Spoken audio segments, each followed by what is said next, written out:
Hi. If you go to the news right now and type Egypt, you'll see that Egypt just had elections, and those elections were sadly quite controversial.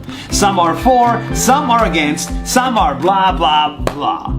Politics is taking over the country, and in the process we forget the country. So I'm taking you with me on a journey to Egypt. And in that journey, I'm gonna show you zero government, zero politics, zero crap. Just the raw magic of Egypt. What you see behind me are hundreds of dogs eating 1 ton of food just to illustrate their point. And that point is simple.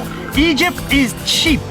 A 5-star luxury hotel is under 200 bucks. That is affordable. But when you go to the streets, it gets even more cheap. An entire McDonald's meal is $2. Another meal will cost you 50 cents. Eating with friends, that's $2. A tourist price souvenir, that's 20 cents. It's so cheap in Egypt that I can feed 600 of these dogs for 100 bucks. That's 13 cents to feed an animal. 13 cents. Egypt has only recently become this cheap, and some locals are not too happy about it. But if you're watching this from the United States, come visit Egypt. Trust me, it's worth it. That's 1 minute. See you tomorrow.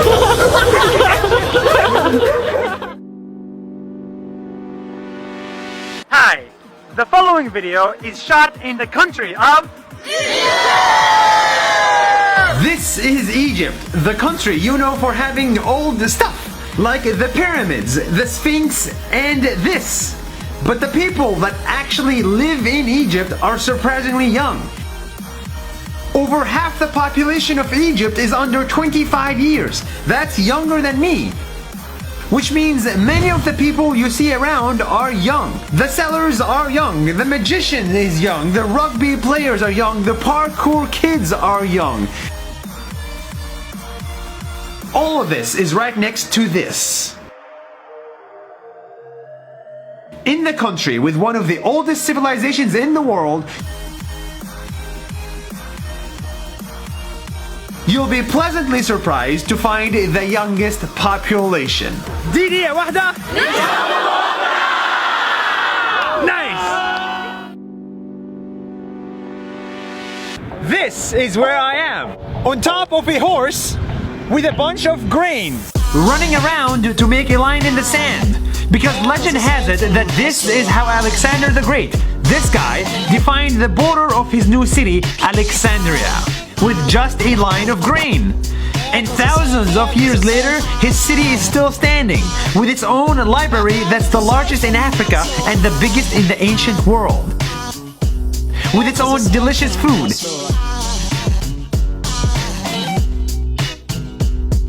Good weather, and fascinating history. This is what I've wanted to see for years.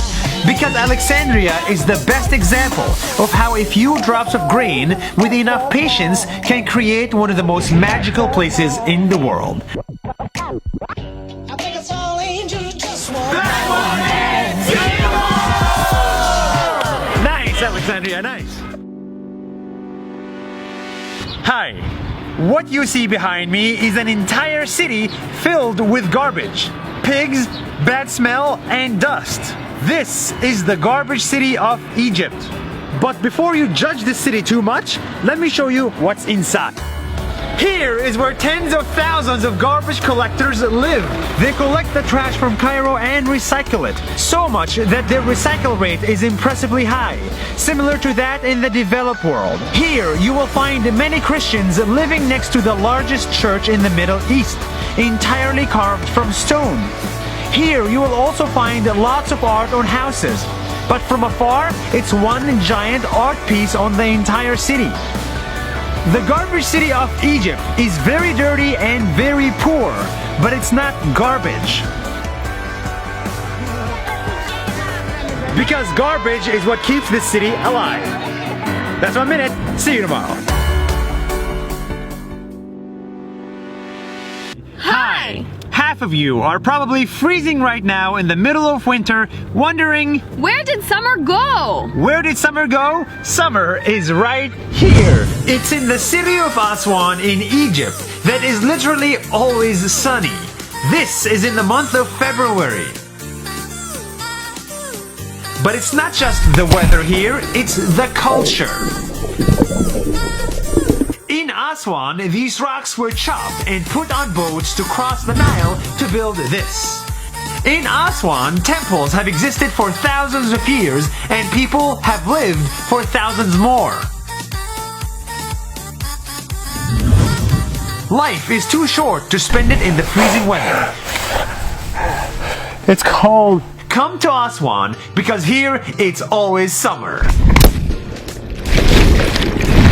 That's it for Egypt. That's 1 minute. See you tomorrow.